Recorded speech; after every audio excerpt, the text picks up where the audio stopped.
An balimaw bi kibaruya fɔlɔ bɛ boli mun kan n ka radaru ka wele sera ma bi ka ɲɛfɔ n ye ko a sabatira k'a fɔ ko pétrolier dɔ bɛ yen fɛn bɛ faamu pétrolier dɔ opérateur don k'a bɛ sɔn diɲɛ fɛn bɛɛ ma wari kama a karilen don ka sɔn diɲɛ fɛn bɛɛ ma hali mɔgɔ faga wari kama n tɛna tɔgɔ fɔ bi n tɛna tɔgɔ fɔ an balimaw maa kofɔlen ko kumaɲɔgɔnya bɛ ani jatigɛ wale maaw cɛ k'a bɛ to k'u négocier walasa a ka citernes a n'a ka remorques ka tɛmɛ ka sɔrɔ jatigɛ wale mɔgɔw ma maga a la ko o négociation b'a ni tero cɛ k'a bɛ waatinin bɔ a bɛ wari d'u ma an balimaw o kɔnɔ n ye sɛgɛsɛgɛli boloda k'a tu gosi ka taa bɔ fɛn wɛrɛ kalama o fana tɛ se ka ɲɛfɔ mais an bɛna an da don nin bɛɛ la ka avertissement ba dɔ d'a tigi ma bi a k'a dabila yanni an ka don an kɛrɛ kan parce qu'on n'a pas pitié on n'a pas peur on n'a pas pitié on n'a pas peur n'a labɛnnen tɛ a k'a labɛn parce que n b'a dɔn a b'a labɛn mun kama o ye ka taa plainte tigɛ o mais a tɛ mun dɔn Bad n'a jamais peur de la prison a bɛn ni Ala cɛ je n'ai jamais peur de la prison et je n'ai jamais eu peur de la prison diɲɛ bɛɛ hali n'a yɛrɛ fa maliyɛnw an bɛna ale furu fara bi mais bi an t'an da maga a tɔgɔ la fɔlɔ an bɛ jateminɛ kɛ n'a y'a dabila ka n'a m'a dabila ayiwa là il saura qui nous sommes a b'an dɔn o de senfɛ kuma bɛ faamu yanni n ka taa yɔrɔ jan fana n b'a alerter quoi n ka radaru de ye n wele kunu jeudi don u ka wele sera n ma n y'u laminɛ u nana ni dalilu bɛɛ lajɛlen ye k'a fɔ n ye ko pétrolier dɔ bɛ yen a bɛ Mali kɔnɔ yan kuma in bɛ faamuya citernes b'a bolo remorques b'a bolo opérateur don ka d'a kan balimaw ko a ye négociation daminɛ ni jatigɛ wale maaw ye ko ça vaut 1 mois aujourd'hui source fɔlɔ côté filanan yɛrɛ ko k'a ka ca ni 1 mois ye parce que source filanan ko k'a bɛ 3 mois bɔ mais quel que soit le temps a yirala k'a fɔ a négocier la ni jatigɛ wale maaw ye ko a ye 50 millions de d'u ma fɔlɔ pour que u kana maga ale bolola citernes na a n'a ka remorques o de kana s'u ma a kojugumayɔrɔ ye mun ye n bɛna don la parce que dɔw bɛna fɔ problème jumɛn b'o la n'a y'o kɛ a jo dɔ kɛ attention ni ɲɔgɔn kuma jugu tɛ quoi ni e mɔgɔ ma bɛ jamana in fɛ i man ka nin fɔ a bɛɛ ni Ala cɛ c'est une chose très grave a gravité min n'o f'aw ye importance foyi t'a la au contraire b'i bolo k'i bɛ k'i yɛrɛ kisi u ma i bɛ k'i yɛrɛ coron de e t'o dɔn i bɛ k'i yɛrɛ coron de ɔ n balimaw kabiri o kɛra waati min ale ka minɛnw kɔni jatigɛ wale maaw u commencera u tɛ maga a la oui ala fɛ kuma a yɔrɔ yira la voilà taa i fɛ i k'a yira la donc balimaw a bɛ hakɛ to i b'a ye k'a fɔ maa kofɔlen a ma dan o si ma ko mun ye ko juguman ye dɛ o ye ka a yɛrɛ pétrolier ɲɔgɔn ka essayer k'a bɛ olu manipuler ka don o da in fɛ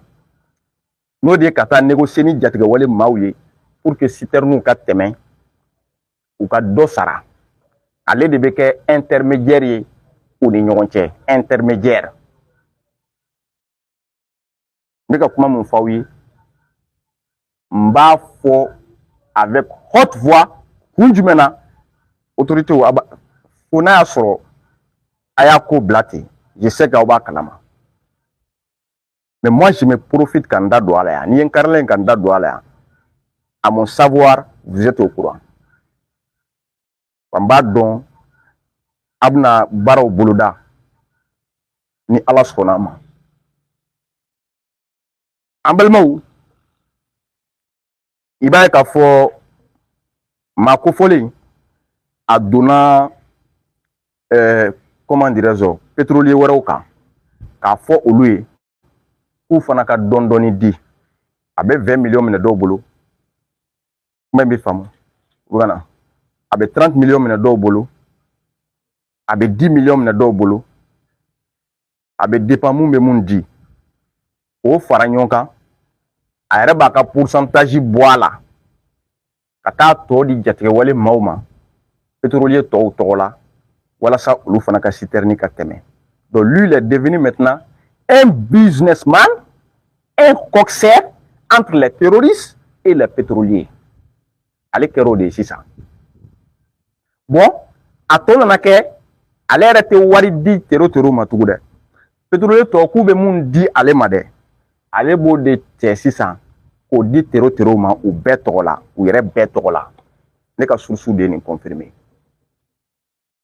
k'a b'o di terrorists ma u bɛɛ tɔgɔ la donc ale tɛ fɛn bɔ o b'a sɔrɔ fana a y'a ka pourcentage bɔ a la ale kɛra businessman de bon sauf que a bɛ wari minɛ minnu na olu t'a kalama mais a nana se degré dɔ la a bɛ minɛni kɛ minnu bolo o caman kɔni murutila k'a ko jɔ olu yɛrɛ nana u sigi k'u hakili jagabɔ k'a dɔn k'a fɔ k'u tɛ baara ɲuman na u tɛ ko ɲuman na u bɛ ko cɛjugu de la mun cɛ man ɲi jamana ma fiyewu an balimaw olu kɔni ye u sen bɔ a ko la u yɛrɛ kalifa jamana na an b'olu fo k'u hakili ɲumanya la u kana sɔn donc maa kofɔlen ne ka source ko bilahi hali n'a fɔra k'a ka mɔgɔ faga wari kama k'a bɛ sɔn n t'a tɔgɔ fɔ bi mais n b'a tɔgɔ dɔn parakata piya n'a tulo b'a la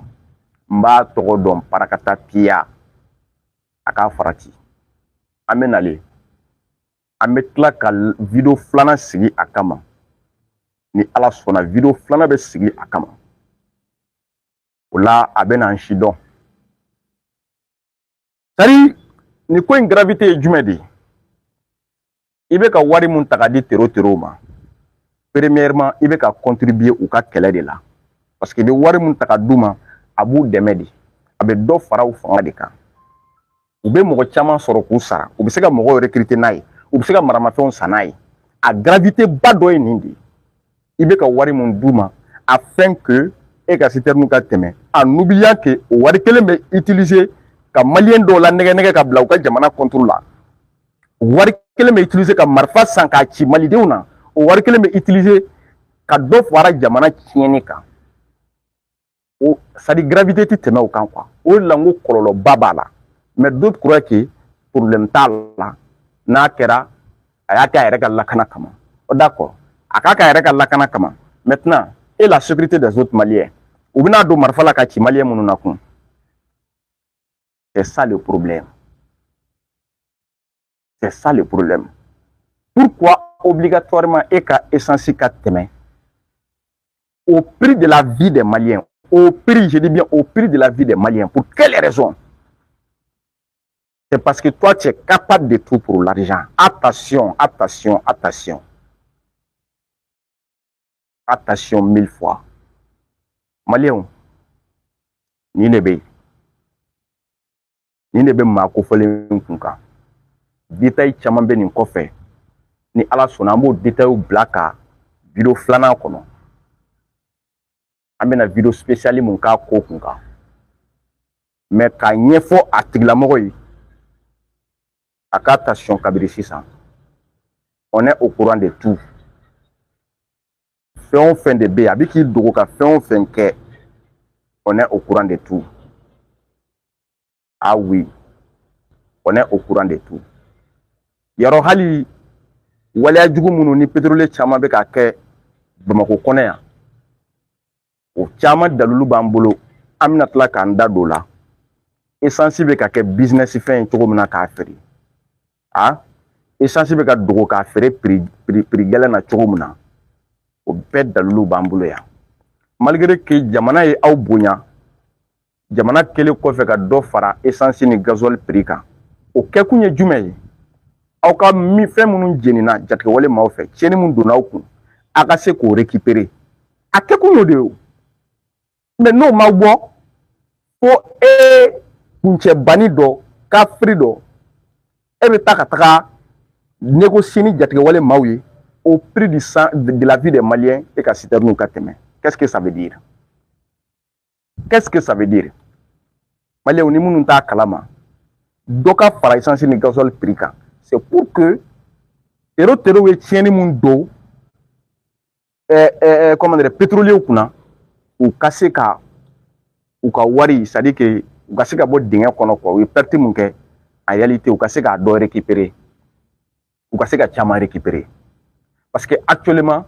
c'est difficile jamana ka wari sara surtout dans cette période de guerre c'est très difficile et moi je crois que c'est une bonne manière ça c'est ma compréhension c'est une bonne manière je ne suis pas contre ça donc Maliens en réalité ni ye bi kibaru fɔlɔ ye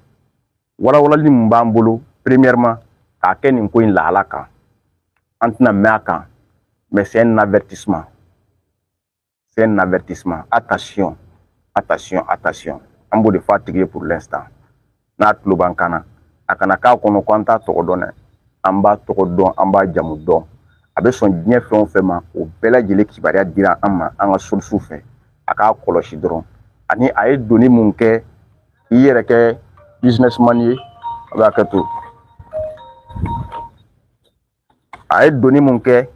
k'i yɛrɛ kɛ businessman ye opérateur tɔw kan min bɛ faamuya k'i yɛrɛ kɛ opérateur tɔw kan